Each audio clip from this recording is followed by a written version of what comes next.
Hello, coaches. Welcome back to another episode of Coach Better Spotlight. In this conversation, I'm chatting with Beth Dressler, Deputy Head of Elementary and PYP Coordinator at NIST International School in Bangkok, Thailand. We dive deep into some key reasons why coaching can fail and why coaches have to be comfortable living in a gray zone in order to build successful relationships with all colleagues. The full podcast episode is full of all sorts of great tips, strategies, and tidbits for working with school leadership, so make sure to check that out wherever you get your podcasts. If you enjoy any part of this video, please give it a thumbs up. And if you'd like to see more conversations like this, please subscribe to our channel and click the notifications bell to find out every time we release a new episode. Remember, you can also listen to the full Coach Better episode wherever you get your podcasts. We are passionate about the impact coaching can have on student learning, school culture, and teacher professional growth, and we want to help you coach better. We've got some great opportunities for more learning after today's conversation, so stick around all the way to the end.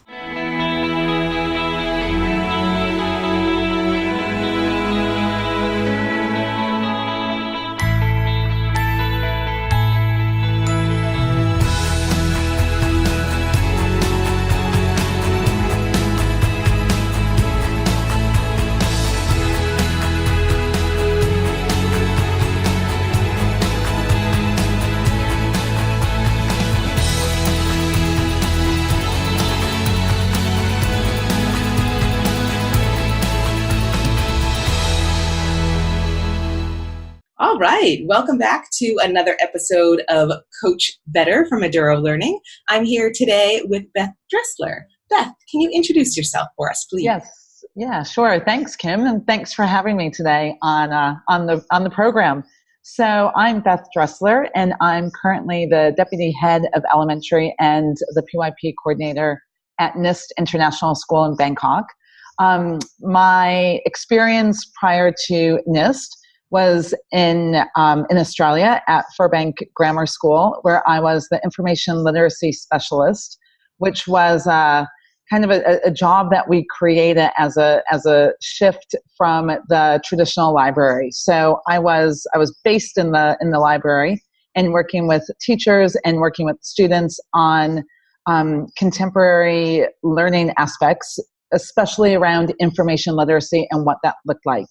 And then prior to that, I was also in Australia at a number of different PYP schools, and as an EAL teacher, that's my background, and that's what I started out as many years ago, and then moved into the idea around information literacy library, and then into the deputy head role at NIST.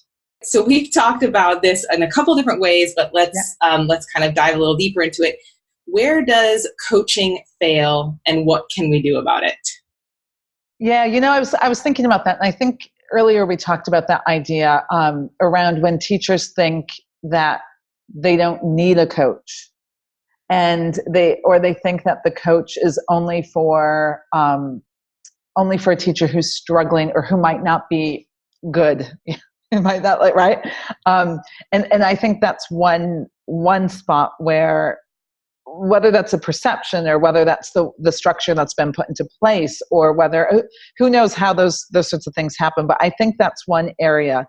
And again, though, that comes back to the professional idea. And when you position yourself as a learner and as a professional within a school, well, we all have something that we can get a little bit better at every day, right? We're all going to make gains in our learning because we're a learning institution. So I think that's one area. Probably the other one is when the relationship isn't so solid, and I think that comes back to it's a two-way street, right? A relationship, but it comes back to listening, and I think the most important thing a coach can do to be, well, one of the most important things, because I've probably said a whole bunch of things earlier that I said were the most important things. So one of the most important things is that a coach listens.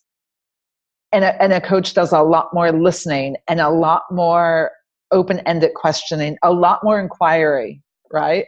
Than the teacher is doing at that point, because the coach is trying to figure out what's going on.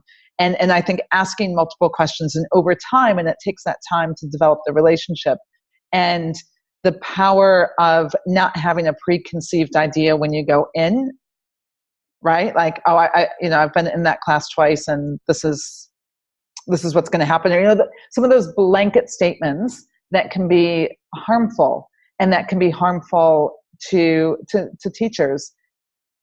I think we have to watch along that. So, because it's, again, getting the need of the teacher and figuring out what's going on. And the only way you can do that is by being an inquirer and by listening.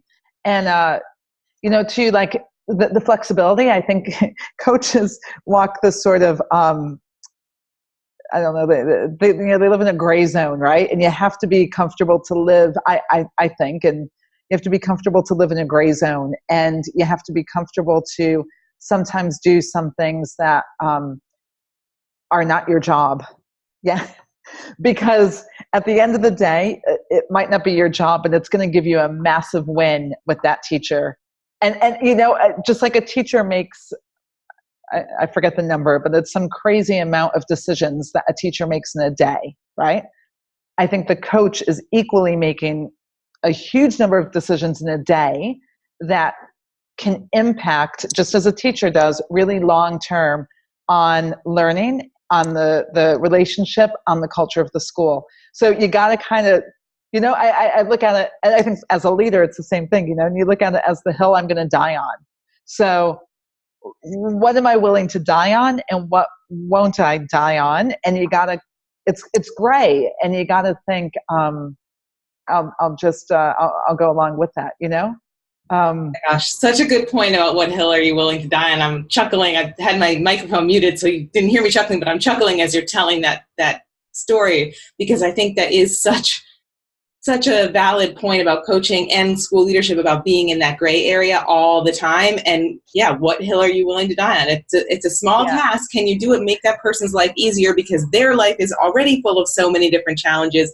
You have the time, whatever it is, to do this thing. Or are you going to take a stand and break this relationship because you don't want to, fix the printer, or whatever the case may be? That's exactly it. And, it's, I'm forever grateful for our coaches for many, many, many things that I know that they've done, that I've gone to them. It's like, just please help with. I know that this isn't your thing, your gig. I know that this is not, but just please, you help me, because it will take you 10 minutes or 15 minutes, or I know that some things take a lot longer. But I just can't. But I think that's such a good point. Yeah. Your point, I think you said something earlier about not having preconceived notions. For me, I think that's always, I literally need that on a sticky note on my hand or something, because even when people will come and say, can you help me edit this video? Let's say, for example, sometimes I need that moment to be like, okay, Kim, this might take you a little bit of a while, but imagine how long it's going to take that person. And, and not that there's any judgment on that person not being able to do it, but they're asking because they're in such a state that they cannot manage to do this right now. And however long it's going to take me to do it, I have so many more skills or whatever, techniques or whatever it is that I can make that happen for this person. And that just goes such a long way to make that relationship work. And then when I have something I need from that person, I can go, it's the piggy bank idea, right? I can go back and ask. Yeah. But sometimes it's hard when you're in the pace of the day and you're like, no, I've got 16 different things. I can't edit your video right now. But actually think about that piggy bank. Right. Because it's just that little bit, right? It's just that next little step. And, and I think sometimes it is like, okay, let me show you how to do this. And I think at the end, you're building the capacity, and you're building the feeling of, okay, hey, I can do that. And we could sit together. Okay, I can just do it. I can do it for you. But it's building not only the money in the bank, but building the person's capacity and feeling like they can do it. Yeah.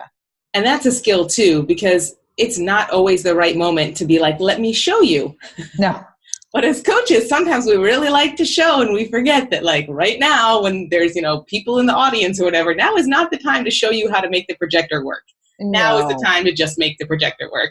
To just do it because you're dying at that time. So but I think those are some of the pieces I think that make it that could make it fail, right? Like if we don't go into it with some of those things, like the flexibility by developing the relationship, not listening, being super defined in what it is and what it is that we won't do, then that's where it starts to unravel. Yeah. Yes. If you've enjoyed any part of this video, please give it a thumbs up. If you want to see more great conversations about coaching with inspiring educators from around the world, subscribe to our YouTube channel and click the notifications bell to find out every time we release a new episode. To hear the full-length conversation, subscribe to the Coach Better podcast wherever you get your podcasts.